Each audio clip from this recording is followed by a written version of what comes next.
chess friends, I hope you are doing well. Today, I have a very amazing and exciting chess game to share with you, where I played against the Torch chess engine. He is the number 2 chess engine in the world and is currently competing in the Computer Chess Championship. This game is completely brilliant and astonishing as we invented a brand new chess opening. Torch played f5, sacrificing its bishop, and this game is full of genius and curiosity, so let's get started without wasting any time.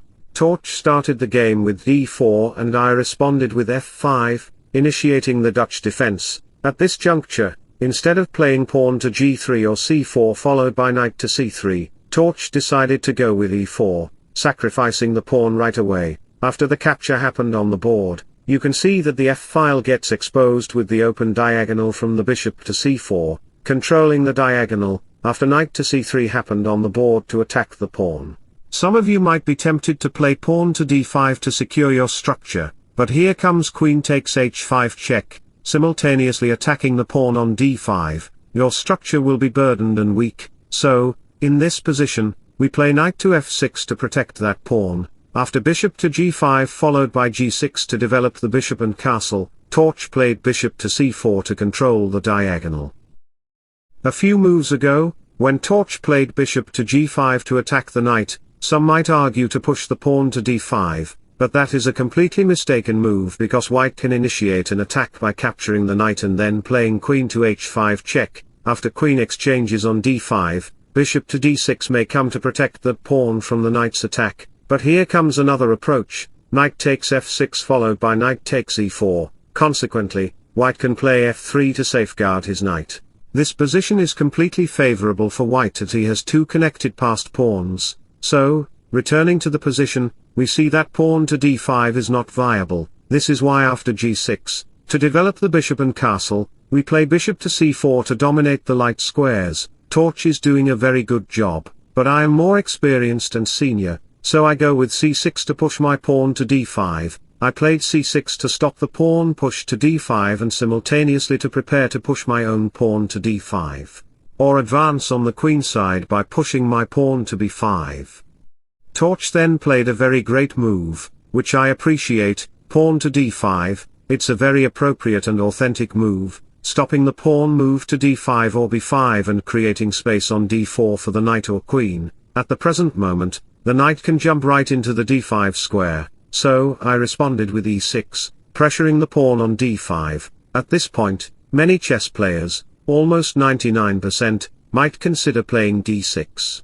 But it is not the right approach. Queen a5 can come to pressure the bishop, eventually followed by b6 and bishop to a6, allowing black to maintain his position and advantages. So, returning to the position, Torch captured the pawn on e4, which is the best move. After castling, this opening is very reliable and cool to play. In the Dutch defense, we got this position, and some of you might be tempted to capture the pawn on e6, but black can respond with d5, forcing your bishop to move back. After a5, black builds a strong pawn chain and advances pawns on the queen side, making the position difficult for white. Returning to the position, Torch decided to play an alternative move, d6, seizing and paralyzing black's position in the center. It also paralyzes 3 pieces on the queen side. White dominates the position with an active knight bishop and the bishop on c4, which plays a crucial role on the king side. After queen to a5 followed by bishop to d2, the knight is attacking the knight on e4, by playing queen to a5, black pressures both the bishop and king simultaneously. After queen to a5 and the bishop moves back, we have queen captures, and here comes the cunning move, pawn to f4. It is a very risky and crucial move to consider in the game. Jesus, what on earth is going on? He played pawn to f4 right away, with a potential invasion to push the pawn to f5. At the present moment, the pawn is well protected by the bishop, and the light square bishop is playing a crucial role. This pawn on f4 is making a significant advantage for the white position, sieging and paralyzing black's pieces completely on the board. White wants to castle, and for now, black is attacking the pawn on b2. Would you take it or not? I capture the pawn on b2, and after the queen goes back to the f6 square, we have queen to f5 followed by queen to c5. At this juncture, you can see that Torch played an amazing and brilliant move. Can you find that move? Pause the video and try to figure out that move. What should White consider in this position? Noticing that the bishop is under attack, Torch ignored the bishop and went for the higher enlightenment, pawn to f5. First of all, the e-pawn cannot capture the pawn because it is pinned to the king, and if you dare to capture the pawn with your g-pawn, it will expose the g-file, after rook to b3 followed by rook to g3, exposing the black king. You can observe that the d6 pawn plays a crucial role in the center. The black king cannot escape from f7 to e8 because knight to f4 followed by a queen invasion on h5 can come, making it difficult for black to stay in the game. Some might even think of playing king to h8 to protect the bishop, by moving the rook to g8. But here comes the stunning move, bishop to h6, pressuring the bishop on g7, noticing that the queen cannot safeguard the dark square bishop, because the knight is controlling the d4 and c3 squares. Some might even think of capturing the bishop on h6, but it will expose the dark square diagonal completely, allowing my queen to invade by moving to a1, checking the king.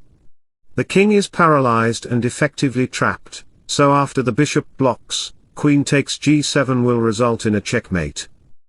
So let me share a beautiful quote in sudden with you. Discipline your mind to think positively, discipline your mind to see the good in every situation and look on the best side of every event. Going back to the position, we saw that g takes f5 is not viable, even rook takes f5 is not possible because it will lead to the same circumstances, rook to b3 followed by rook to g3 to get activated on this diagonal, so, I accept the bishop sacrifice on c4, and after the rook goes to f4 attacking the queen, the rook may come to g4 for future invasion. Another rook also comes to the b3 square to get all the way to the right side of the board, so.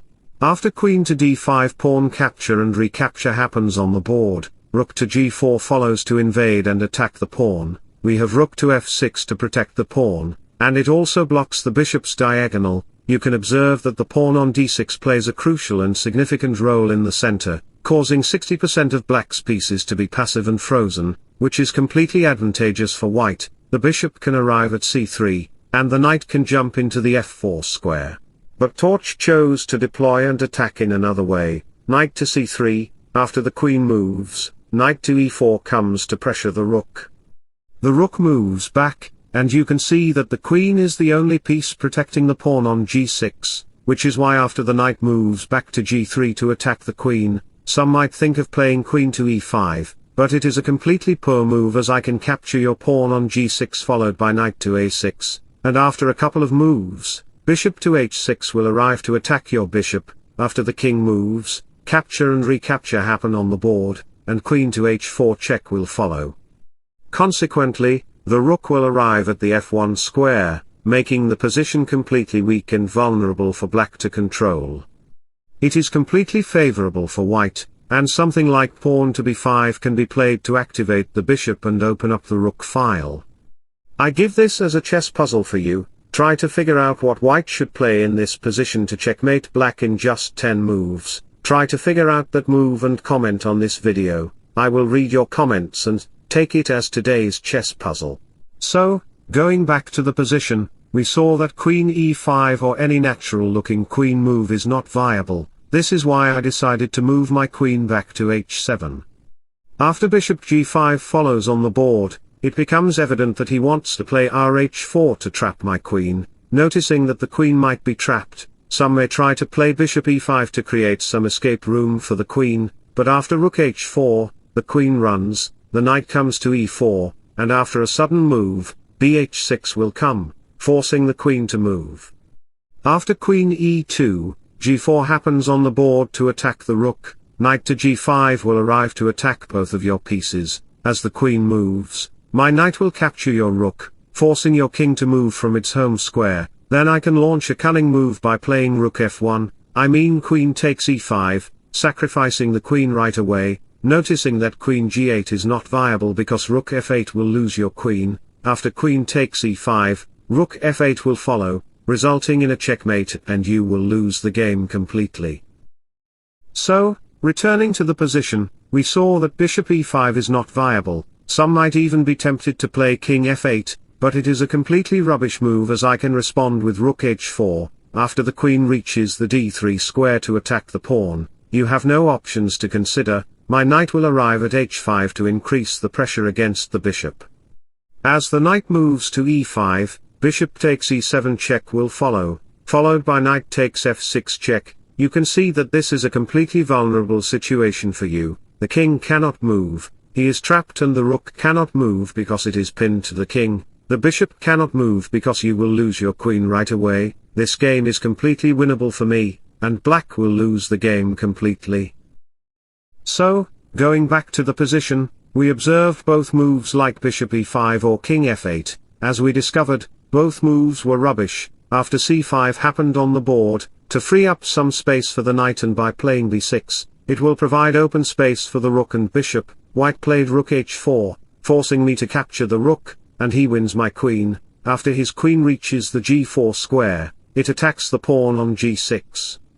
The knight arrives at e5 and after b6 to develop the bishop and join the rook in the game. He played another cunning move, rook takes b6, sacrificing the rook because I cannot capture the rook. Knight to c4 followed by rook to b1, and after some moves later, we have bishop c6 h3, and knight exchanges on the a5 square. Rook to e1 arrives with the threat to play rook to e7, invading the 7th rank. I decided to block it with my bishop, but he is outperforming me.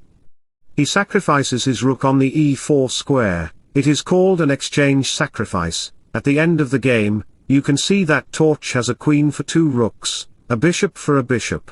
And he has 2 connected pawns on the king side. On the left side of the board, it is 3 pawns versus 2 pawns. So, let me share an inspirational quote with you. Your strength isn't defined by how much you can handle before you break, it's about how much you handle after you've been broken. After rook to b8 and rook to b2, a couple of moves later, he picked up the pawn. Suddenly, we have bishop d4 and bishop exchanges on the board. It left 2 rooks and a queen. Although he has 2 connected pawns, it is completely winnable for him. Torch played very authentically and brilliantly. I appreciate his moves and playing style. He is slowly developing the game. He has an outside passed pawn on the a file, but you know what? Torch's brilliance is up and he is performing very well. He pushes his a pawn, he pick up the pawn, but a couple of moves later, the check follows and the 2 rooks get on the b file. Noticing that I have 2 connected passed pawns, I decided to sacrifice my queen on the b6 square, forcing you to capture, and my pawn reaches g6. I mean, Torch's pawn reaches g6. The black king is far away from there. Torch is completely winning the game. A couple of moves later, we have a rook check. Black cannot stop the white pawns. Suddenly, he promoted into a new queen. It is completely winning, as I told you. Another deep pawn is pushing, and a couple of moves later, it is a king-queen, and rook endgame. We have to play very strictly, otherwise, it may become a draw. We picked up the pawn, and slowly it becomes a checkmate on the b2 square. So, what a game. I hope you enjoyed it very much. If so, don't forget to like and subscribe to my channel. Wishing you all the best. Bye bye, see you.